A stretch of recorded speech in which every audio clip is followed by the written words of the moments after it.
त्यानंतर होईलच प्रेम मालिकेच्या आजच्या भागामध्ये आपण पाहत आहोत की आता इथे मानिनी सुरुवातीला गुढीची पूजा करून घेते. आता मानिनीनंतर जीवानंदिनी आणि त्यानंतर काव्या पार्थ हे सुद्धा आता गुढीची पूजा करून घेत असतात. खूप सुंदर अशी गुढी इथे उभारण्यात आलेली असते आणि गुढीची पूजा करून घेतल्यानंतर आपण पाहतो की इथे काव्या आणि पार्थसुद्धा गुढीची पूजा करून घेतात. आता गुढीची पूजा केल्यानंतर शेवटी वसू येते आणि वसूसुद्धा आता गुढीची पूजा करायला सुरुवात करते. आता वसूसुद्धा छान अशी गुढीची पूजा करते आणि त्यानंतर सर्वजण एकमेकांना नमस्कार करत असतात. एकमेकांना म्हणजे आता पार्थ आणि काव्या, मानिनी आणि वसूला त्याचसोबत असतात मिथुन काका, त्यांनासुद्धा नमस्कार करतात आणि त्यानंतर नमस्कार करतात ते म्हणजेच की आता इथे वसू आणि रम्याला जीवानंदिनीसुद्धा छान सर्वांना नमस्कार करतात आणि आशीर्वाद घेत असतात. आता इकडे मानिनी म्हणत असते, बरं बरं चला खूप झालात आहे आपल्याला. मी काय म्हणते, तुम्हीसुद्धा गुढीसोबत फोटो काढा ना. तेवढ्यातच नंदिनी, मी हां नाही नाही आई असू द्या ना, मी हे करते पटकन टेबल लावते म्हणजे जेवणाचं बघते, असं म्हणून तीसुद्धा निघून जाते. आता मानिनी जीवाला ओरडते आणि म्हणते, काय रे जीवा, काहीतरी झालंय? काय झालंय? नंदिनी थोडीशी अपसेट वाटते, नाराज वाटते. तेव्हा जीवा म्हणत असतो, अगं नाही असं काही नाही आहे, ही तर थोड्या थोड्यालाच रुसते बाबा, छे, असं जीवा म्हणत असतो. आता ती निघून जात असते तेव्हा जीवा म्हणत असतो, ऐक नाही, आपण मस्त एक सेल्फी काढूयात. त्याच वेळेला आता इकडे मानिनी म्हणत असते, तू येडायस का? बायकोसोबत सेल्फी काढायचा सोडून तू चक्क माझ्यासोबत का बरं सेल्फी काढतोयस?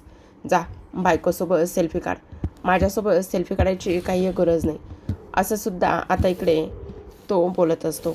आता हे सगळं काही बोलल्यानंतर इकडे दुसऱ्या बाजूला आपण पाहतो की जो काही विजय आहे तो विजय रम्याला म्हणत असतो, तुला काही मला विचारायचं असेल तर विचारू शकतेस. तेव्हा आता तो मुलगा म्हणत असतो, नाही नाही प्लीज, तुला उलट काही प्रश्न असतील, काही विचारायचं असेल तर ते तू मला विचार. तेव्हा रम्या म्हणत असते, नाही नाही विचार ना, मला काहीच प्रॉब्लेम नाही. तेव्हा विजय म्हणत असतो, ठीक आहे, जर मीच विचारावं अशी तुझी इच्छा असेल ना तर विचारतो. डायरेक्टच विचारतो, विषयाला हात घालतो. आता विजय म्हणत असतो, हे बरं रम्या, मी एक साधा सरळ मुलगा आहे. तुझं भूतकाळ किंवा तुझं या अगोदर काही किंवा कोणी तुझ्या आयुष्यामध्ये या अगोदर होतं का, असं स्पष्टपणे आता इकडे त्याने विचारलेलं असतं. आता तेव्हा रम्या म्हणत असते, हो, ह्याआधी माझ्या आयुष्यामध्ये एक मुलगा होता आणि माझं त्याच्यावर प्रेम होतं, असं म्हटल्यानंतर आता विजय तिच्याकडे पाहतच असतो. तर आता इकडे सगळेजण श्रीखंडपुरीच्या इथे वाटच बघत असतात.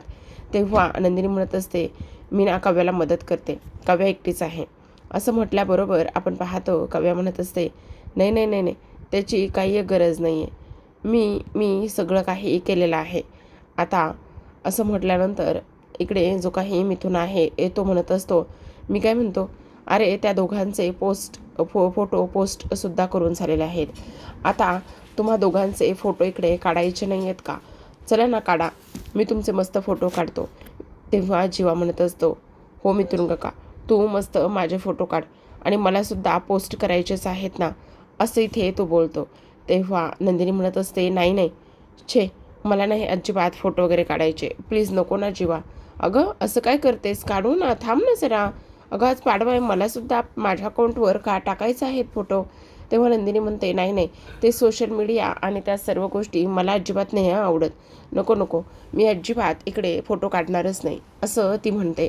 तेवढ्यातच आता नंदिनी आणि पार्थ हे दोघेही जण आलेले असतात. आता दोघेही जण आल्याच्यानंतर इकडे जो पार्थ आहे तो म्हणतो, खरंच ना, इथे स्त्रीला मदत करण्याच्या पायी मला किचनमध्ये त्या श्रीखंडासारखं बांधून टाकलेलं होतं. काही लोक तर बायकोला मदत अजिबातच करत नाहीत, नुसतं खाण्याची कामं करतात. त्यावर जीवा म्हणत असतो, ए वांग्या दादा, तू मला म्हणतोयस का हे सगळं? मला म्हणायचं नाही आहे. आणि तुम्हाला सगळ्यांनाच माहिती आहे मी किती आणि कशी बायकांना मदत करतो, त्यामुळे मला हे सगळं काही नाही बोलायचं तू, असं म्हणून आता सर्वांना ते श्रीखंडपुरी वाढत असतात. इकडे दुसऱ्या बाजूला आता रम्याने सांगितलेलं असतं की माझं एका मुलावर प्रेम होतं. तेव्हा तो म्हणत असतो, काय, तो कुठे आहे आत्ता? तेव्हा आता रम्या म्हणत असते, तो माझ्याच घरात आहे. काय? हो, माझ्याच घरात राहतोय तो, त्याचं नाव पार्थ आहे. माझं त्याच्यावर फार प्रेम, पण त्याचं लग्न झालं आहे असं रम्या सांगत असते. आणि त्यानंतर आता विजय मात्र तिचं ते बोलणं सगळं काही ऐकतच असतो. त्याला तर धक्काच बसतो. तेव्हा रम्या म्हणत असते, पण आता त्याचं लग्न झालं आहे तर मी त्याच्यासाठी असे किती दिवस थांबणार आहे? नाही थांबू शकत. मला आता मूव्ह ऑन व्हायचं आहे असं मी ठरवलंय. आता विजयने हे सगळं काही ऐकून घेतल्यानंतर विजय म्हणत असतो, खरंच रम्या, तुझं कौतुक करावं तेवढं खूप कमी आहे ग. खरंच किती गुणाची मुलगी आहेस ग तू. मनामध्ये काही न ठेवता सगळं मला स्पष्टपणे सांगितलंस. बघा, आलं रम्याच्या जाळ्यात हे पाखरू आलं. असो, आता रम्या म्हणत असते, तुला काय रे माहिती मी कशी आहे ते. आणि फक्त आणि फक्त पार्थच माझा आहे आणि मी फक्त पार्थवरच प्रेम करू शकते. हे सगळं रम्या मनात म्हणत असते. तेव्हा विजय म्हणत असतो, पण रम्या, तुझं कौतुक करावं तेवढं कमी आहे. खरंच एवढ्या सहज तुझ्यासमोर असणारा मुलगा ज्याच्यावर तू प्रेम करत होतेस ते सगळं विसरून तू नवीन आयुष्याला सुरुवात करतेस, ह्यात मला आनंद आहे असं तो बोलतो. आता इकडे दुसऱ्या बाजूला आपण पाहतो की मानिनीने म्हटलेलं असतं, गेल्या वर्षी कशी श्रीखंडपुरी भरवली तशी ह्याही वर्षी तुम्ही दोघांनीही तुमच्या बायकांना श्रीखंडपुरी भरवायची. आता त्याच वेळेला काव्याला आणि इतर लोकांना सर्वांना तो क्षण आठवतो. आता इकडे वसू म्हटलेली असते, खाशील ना? तेव्हा मात्र काव्याने गेल्या वर्षी कशा पद्धतीने कडुनिंबाची पानं खाल्ली होती, कारण वसूच्या रागापुढे. जेव्हा पार्थ श्रीखंड भरवत होता, पुरी भरवत होता त्यावेळेला. आता वसू मुद्दाम म्हणत असतेस, बाई, नाही तर उगाचच तुलासुद्धा कडुनिंबाची पानं खायची गरज पडायची, नाहीतर तू कडुनिंबाची पानंसुद्धा मागायची. काय बरोबर वाटतंय ना? बरोबर बोलतीये ना मी? हे सगळं ती बोलत असते. तेव्हा आता काव्या म्हणत असते, अजिबात नाही. गेल्या वेळेस खाल्ली होती मी कडुनिंबाची पानं, पण ह्यावेळेस अजिबात कडुनिंबाची पानं खाणार नाही. ह्यावेळेस मात्र आता मी पारच्या हातूनच इकडे श्रीखंड आणि पुरी हेच खाणार आहे असं सुद्धा आता इकडे ती बोलते. आणि हे सगळं काही बोलल्यानंतर आता पार्थ हा काव्याला श्रीखंड आणि पुरीचा घास भरवत असतो. श्रीखंड आणि पुरीचा घास भरवल्यानंतर इकडे आता जी मान्य आहे ती फार आनंदात असते. आता नंबर असतो तो म्हणजे जीवाचा. आता मानिनी म्हणत असते, जीवा काय करतोयस? भरव ना पटकन. अरे तू सुद्धा तिला श्रीखंड आणि पुरीचा घास भरव. तेव्हा नंदिनी म्हणत असते, नाही नाही, नको नको, मला नाही खायची. काय? तुला खायचं नाही? का नाही खायचं? अगं खा ना. तेव्हा जीवा म्हणत असतो, उगाचच गप्प बस, असं काही बोलू नकोस, खा गपचूप, चल. आता नंदिनी म्हणत असते, नाही, नकोय मला जीवा, नकोय मला जीवा. आणि नंदिनीला ते सर्व शब्द जीवाचे फोनवरचे बोलतानाचे आठवतात. आता पुन्हा पुन्हा इकडे म्हणत असतो तो खा म्हणून, पण नंदिनी म्हणत असते, नाही नकोय मला, नाही नकोय मला. तेव्हा आता इकडे पार्थ म्हणत असतो, काय चाललंय नंदिनीचं? असं का करताय? खा ना. मला तुमच्यामध्ये थोडासा काहीतरी बदल वाटते. काही झालंय का तुम्हाला? पण नंदिनी मात्र आता तिथे बसत नाही आणि ती म्हणत असते, नाही नकोय मला, मी आलेच, असं म्हणून ती तिच्या खोलीमध्ये निघून जाते. आता नंदिनी गेल्यानंतर सर्वांना थोडासा धक्काच बसतो. सगळेजण विचार करतात की काय झालं असेल. आणि तेव्हा जीवा म्हणत असतो, तुम्ही शांत बसा, तुम्ही ना तुमचं खायला सुरुवात करा, मी बघतो काय झालंय ते, मी आलोच, तुम्ही सुरू ठेवा, असं म्हणून आता जीवासुद्धा तिथून निघून जातो. आता जीवा तिथून निघून गेल्यानंतर आपण पाहतो की इकडे आता दुसऱ्या बाजूला काव्या म्हणत असते, काहीतरी बिघडले नंदिनी ताईचं, पण काय बिघडले ना त्या गोष्टी समजत नाही असं ती बोलते. इथे दुसऱ्या बाजूला विजय रम्याचं कौतुक करत असतो आणि तो म्हणत असतो, खरंच तुला म्हणजे ज्या गोष्टी आहेत ना त्या गोष्टी पाहाव्या आणि ऐकाव्या तेवढ्या कमीच आहेत. खरं सांगू का, सगळ्यात महत्त्वाची गोष्ट म्हणजे तुझ्यासारख्या मुलीनं एवढं सगळं सहन केलंय हे मात्र खूप जास्त इथे विशेष आहे. म्हणजे मला तर इथे आता समजतच नाही की ह्या सगळ्या गोष्टी इथे तू ह्या पद्धतीने सहन केल्यास. पण मला एक गोष्ट सांग, आता तू सगळं काही व्यवस्थित आहे ना? तर मग तू आता इकडे मिसेस मितकरी होण्यासाठी तयार आहेस का? आता इकडे तुम्हाला रम्या विचार करू लागते. त्यानंतर पुन्हा एकदा तो विचारतो, सांग ना रम्या, तुला मिसेस मितकरी बनायला आवडेल का? मी तुला खूप आनंदात ठेवेल, सुखात ठेवेल आणि तू अजिबात काळजी करू नकोस. तुझा जो काही भूतकाळ आहे ना, तो भूतकाळ विसरण्यासाठी सुद्धा मी तुला मदतच करेल, असं सुद्धा आता इकडे तो बोलत असतो.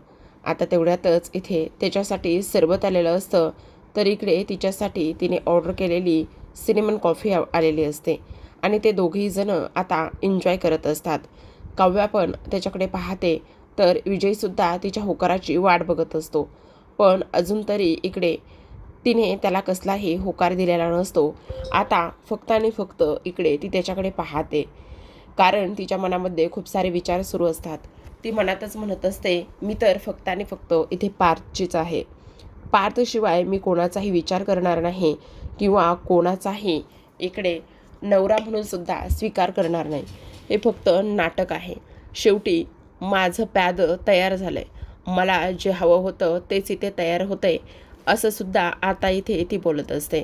आता हे सगळं काही बोलल्यानंतर दुसऱ्या बाजूला आपण पाहतो नंदिनी रागात रुसूनच खोलीमध्ये जाते. आता रागात आणि रुसून खोलीमध्ये गेल्यानंतर इथे आता लगेच आपण पाहतो की जीवा तिच्या पाठी आलेला असतो. आता जीवा म्हणत असतो, नंदिनी काय झाले, अशी पाठीमागे का आणि कशामुळे आलेली आहेस? अगं वेडी आहेस का तू? असं कसं वागू शकतेस ग? काय चाललंय तुझं? तेव्हा ती म्हणत असते, नाही जीवा, मला नाही बोलायचे तुमच्याशी. अगं नाही बोलायचे म्हणजे? चल लवकर, वेडी आहेस का तू? अगं तुला श्रीखंड आणि पुरी खायची नाही आहे का? असं काय करतेस? तेव्हा नंदिनी म्हणत असते, नाही म्हणून सांगितलं ना जीवा, तुम्ही जा बरं, मला नाही तुमच्याशी काहीच बोलायचं. अगं हो नंदिनी, पण का नाही बोलायचं ते तरी सांग, काय झालंय? तेव्हा आता नंदिनी हे सगळं काही पाहते आणि म्हणत असते, आता तुम्ही मला श्रीखंडपुरी भरवाल आणि त्याच्यानंतर माझं वजन वाढेल आणि मग तुम्हाला मी ते शोभणार नाही काय? हे काय नवीनच? हो तसंच आहे. तुम्ही फोनवरती बोलत होतात ना, मग ते म्हणजे अच्छा तू माझा फोन ऐकला आहेस? तेव्हा नंदिनी म्हणते, हो मी तुमचा फोनच ऐकला आहे आणि तुम्ही बोलत होते ह्या सर्व काही गोष्टी, असं आता नंदिनी म्हणत असते. तेव्हा जीवा म्हणत असतो, अगं पण तो फोन असं म्हणतात ना बघ, किती गैरसमज होतात. कोणाचाही फोन अशा पद्धतीने ऐकू नये आणि तू तो ऐकलायस. थांब आता मी तुला सांगतो मी काय म्हणत होतो फोनवर. हां तुम्ही फोनवर ब्युटिफुलसुद्धा म्हणत होता आणि कालच मला सुद्धा ब्युटिफुल म्हणलात. तुम्ही ब्युटिफुल नाही मी तर तुम्ही मला फुल बनवले. अगं नंदिनी काय हे कुठं घेऊन गेलीस तू? मान्य मी सगळं फोनवर बोलत होतो, पण मी माझ्या त्या मित्राशी फोनवर बोलत होतो ग, आणि मी तुझ्याविषयी नव्हतो बोलत. मग कोणाविषयी बोलत होतात? अगं माझी बाईक, तुला माहिती ना माझ्या बाईकवर माझा किती जीव आहे, ती किती ब्युटिफुल आहे, तिला मी ब्युटिफुल असं म्हणतो ना.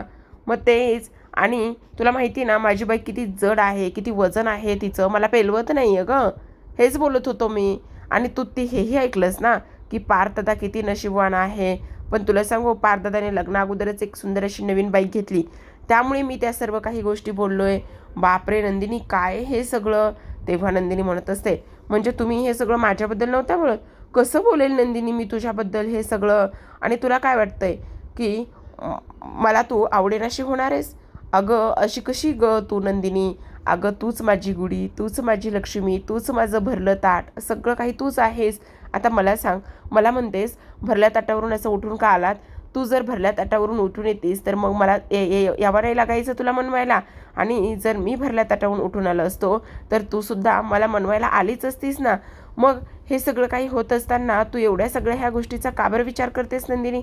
हे बघ असं काही नाही आहे, तू थोडासा चांगला विचार कर. आणि असं काही नाही आहे प्लीज. तेवढ्यातच आता रम्या आलेली असते आणि रम्या म्हणत असते, बाप रे बाप, काय हे, ते कॅरेक्टर पूर्णच वेगळं आहे. म्हणजे हो हो असं रम्या सांगत असते. तर इकडे आता जीवाने नंदिनीची समजूत घातलेली असते. काव्या म्हणत असते, म्हणजे कसलं कॅरेक्टर आहे? त्यावर रम्या म्हणत असते, अगं त्याला पूर्ण नॅचरल आवडतं, त्याला कोणतंही असं मिक्सिंग किंवा जे काही बाहेर भेटतं ना ते अजिबात आवडत नाही. ज्या काही गोष्टी असतील ना त्या नॅचरल. अगं चक्क त्याने तिथे ज्यूस ऑर्डर केला, मला तर एका पॉईंटला कळलंच नाही. तेव्हा काव्या म्हणत असते, अरे वा वा वा वा रम्या, मग काय आता तुला मुलगा आवडला म्हणायचं? तेव्हा रम्या म्हणत असते, हो असा मुलगा ना फार चांगला आहे, म्हणजे प्रेमळ आहे, समजूतदार आहे. आणि तेव्हा आता रम्याला मुलगा आवडला आहे म्हटल्यावर सगळ्यांना आनंद झाला असतो. पार्थ आता म्हणत असतो, अरे वा वा रम्या खरंच. आता मिथून म्हणत असतात, मग काय रम्या, ह्या वर्षी लग्नाचा बार उडवून द्यायचा आहे म्हणायचं आता. हो, मी काय म्हणतो वसुताई, आता ऐका ना, तुम्ही एक काम करा, रम्याचं जेव्हा लग्न असेल ना तेव्हा आपण 4 दिवसाचा कार्यक्रम ठेवूया. म्हणजे बघा ना, 4ही दिवस मस्त गोडधोड खाता येईल खरंच. तेव्हा आता वसू म्हणत असते, हो हो चालेल ना. तर असे मिथून म्हणत असतात, आय लाईक इट गोडधोड. खरंच मला ना खूप गोडधोड खायला आवडतं. आपण रोज काही ना काही वेगवेगळं बनवत जाऊया आणि रोज काही ना काही वेगवेगळं बनवल्यानंतर आपण हे रम्याचं लग्न एन्जॉय करूयात, असं मिथूनचं म्हणणं असतं. दुसऱ्या बाजूला आता जीवाच्या खांद्यावर डोकं ठेवून नंदिनी शांतपणे पडलेली असते. आता इकडे जीवा म्हणत असतो, नंदिनी खरंच खरंच ग, किती सुतावरून स्वर्ग तू गाठलास, असं काही नाही आहे ग, वेडीच आहेस तू. तेव्हा आता इकडे नंदिनी म्हणत असते, पण तो भक्तीचा नवऱ्यासारखी मी जर तुम्हाला आवडण्याशी नाही झाली तर. त्यावर आता इकडे नंदिनी म्हणत असते, तो अजयसुद्धा असाच बोलत असेल ना त्या भक्तीसोबत. तेव्हा आता इकडे जीवा म्हणत असतो, आता हा अजय आणि कोण बरं, आता हे नवीन कॅरेक्टर कोण. त्याच वेळेला आता इकडे नंदिनी म्हणत असते, नवीन कॅरेक्टर वगैरे नाही आहे, भक्तीचा नवरा. भक्तीची सुद्धा तब्येत अशीच वाढत आहे आणि ती अशीच, तिलासुद्धा गोडधोड खायला आवडतं. पण मग मला सांगा जीवा, गोडधोड खाल्ल्यावर असं म्हणतात की वजन वाढतं, पण मग गोडधोड खायचं नाही आहे का, सांगा ना. मग कधी खायचं गोडधोड, जर गोडाने वजन वाढत असेल तर. तेव्हा जीवा म्हणत असतो, अगं पूर्वीची माणसं काय म्हणायची, फक्त सणालाच गोडधोड बनायचं, पण आता हल्ली तसं राहिलं नाही आहे ना. तेव्हा नंदिनी म्हणते, हो ते सुद्धा अगदी बरोबर आहे. जेवण झालं की त्यानंतर जेवणानंतर थोडंसं गोड हवंच, हे तर कंपल्सरी झालं आहे. तेव्हा जीवा म्हणत असतो, तोच तर मोठा प्रॉब्लेम आहे ना, त्याचमुळे सर्वांची वजनं वाढत चाललेली आहेत. आणि आपण काय करतो, कधीही गोड खातोच, नाही म्हणतच नाही, पण मग पूर्वज काय करायचे, फक्त सणाला कधीतरी गोड खायचे, ते कसे फिट अँड फाईन असायचे. तेव्हा नंदिनी म्हणते, हो जीवा, तुम्ही बोलताय ना ते अगदी बरोबर आहे, मला तुमचं म्हणणं पटलेलं आहे. असं म्हटल्यानंतर आता जीवा उठतो आणि त्याचा वजन काटा शोधत असतो. तेव्हा नंदिनी विचारते, काय करताय जीवा, काय हवंय. तेव्हा जीवा म्हणत असतो, अगं कुठे गेला, इथेच तर होता ना. तेव्हा तो वजन काटा बाहेर काढतो आणि वजन काटा बाहेर काढल्यानंतर आता नंदिनीला म्हणत असतो, ये वजन काट्यावर चढ. तेव्हा नंदिनी म्हणते, नको ना जीवा प्लीज, माझी हिंमत नाही होणार आहे वजन काट्यावर चढण्याची. त्याच वेळेला आता इकडे जीवा म्हणत असतो, अगं असं काय करतेस, वेडी आहेस का, ये बरंच चल, चढून तरी बघ. आता मला सांग, आपल्याला जर वजन कमी करायचं असेल तर आपण एखादं टार्गेट ठरवतो की नाही, मग वजन केलं पाहिजे की नाही. तेव्हा नंदिनी म्हणते, नको जीवा, वाढलेलं असेल मला माहिती आहे, पण जीवा काही ऐकत नाही आणि तिच्या पुढे हात करतो आणि म्हणत असतो, उठ म्हणतोय ना उठ. असं म्हणून आता शेवटी नंदिनीला तो उठायला लावतो आणि तिला त्या वजन काट्यावर चढवतो. तेव्हा नंदिनी म्हणत असते, बघितलं, मी म्हटलं होतं ना माझं वजन नक्की वाढलेलं असेल ते. तेव्हा जीवा म्हणत असतो, अगं थांब जरा, तू नीट उभी तर राहा. तेव्हा नंदिनी पुन्हा व्यवस्थित उभी राहते आणि तेव्हा जीवा मात्र वजन पाहत असतो. तेव्हा नंदिनी त्याला विचारते, सांगा ना जीवा किती आहे, वाढले ना वजन माझं, वाढले ना. मी सांगत होते की माझंसुद्धा वजन वाढलेलं आहे म्हणून, पण माझं कोणीही ऐकायला तयारच नाही. तेव्हा आता नंदिनी त्याला विचारत असते, सांगा ना जीवा किती झाले, सांगा ना जीवा किती झाले. पण तरीसुद्धा इथे जीवा मात्र काहीच बोलत नाही. आता स्वतः त्या वजन काट्यावर चढतो आणि स्वतः वजन काट्यावर चढल्यानंतर इथे तो तिचा हात हातात घेतो आणि म्हणत असतो, प्रेमाचं वजन वाढले, दोघं मिळून कमी करूया, तू काळजी करू नकोस, तुझंही वाढलं आहे माझंही वाढलं आहे, आपल्या प्रेमाचं वजन वाढलं आहे, पण दोघेही मिळून तुझं वजन कमी करूया, तू नको काळजी करूस. असं म्हटल्यानंतर आता नंदिनी ही जीवाकडे पाहतच असते. नंदिनीला फार आनंद झालेला असतो, कारण इथे आता जो जीवा आहे त्या जीवाने समजूत घातलेली असते नंदिनीची आणि त्यामुळे तिच्या मनामध्ये असलेले सर्व गैरसमज आता एका झटक्यात दूर झालेले असतात, निघून गेलेले असतात. तर आता दोघेही जण एकमेकांच्या मिठीत बराच वेळ असतात. आजच्या भागामध्ये एवढंच. उद्याचा भाग फार इंटरेस्टिंग असतो, कारण ह्या दोघांची जेवणं राहिलेली असतात. आता जीवाने नंदिनीची समजूत घातल्यानंतर नंदिनी खाली येते आणि आता जीवा म्हणत असतो, काय मग श्रीखंडपुरी खाणार ना माझ्या हातून. तेव्हा नंदिनी म्हणत असते, हो तर. असं म्हणून जीवा आता शेवटी नंदिनीला श्रीखंडपुरी भरवतो. तेव्हा आता रम्या म्हणत असते, खा खा खा, अजून अजून खा, कारण आनंदाची आणखी एक गोष्ट आहे. तेव्हा काय आनंदाची गोष्ट आहे, तर आपल्या रम्याने मुलाला पसंती दाखवली आहे आणि त्या मुलाने सुद्धा रम्याला पसंत केलं आहे. तेव्हा वसू म्हणत असते, हो तर, आता रम्याचं सुद्धा लग्न करायचं आहे. त्यावेळेला जीवा म्हणत असतो, अरे वा वा वा वसवत्या, मग आता आपण रम्याचं धूमधडाक्यात लग्न लावून देऊया. तेव्हा वसू म्हणत असते, हो तर नक्की करूया, धूमधडाक्यात रम्याचं लग्न करूया. त्यावेळेस आता इकडे रम्या मनातच म्हणत असते, तुम्ही माझ्या लग्नाची तयारी करा, पण मी लग्न तर करणार आहे ते फक्त आणि फक्त माझ्याच पार्थशी, आणि ह्या घरातून मी कुठेही जाणार नाही, असं स्पष्टपणे रम्या मनामध्येच बोलत असते. तर आता प्रेक्षकांनो, रम्याने तर मुलाला पसंती दाखवली घरीसुद्धा आणि त्यालासुद्धा, पण रम्याने नेमकं आणखी काही सांगितलं असेल का त्या मुलाला, हे पाहणं फार गरजेचं आहे. तर अशाच नवनवीन मालिकांचे अपडेट आणि रिव्ह्यू जाणून घ्यायचे असतील, पाहायचे असतील तर नक्की चॅनलला सबस्क्राईब करा. भेटूयात पुन्हा अशाच एका नवीन एपिसोडसोबत. तोपर्यंत पाहत राहा लग्नानंतर होईलच प्रेम.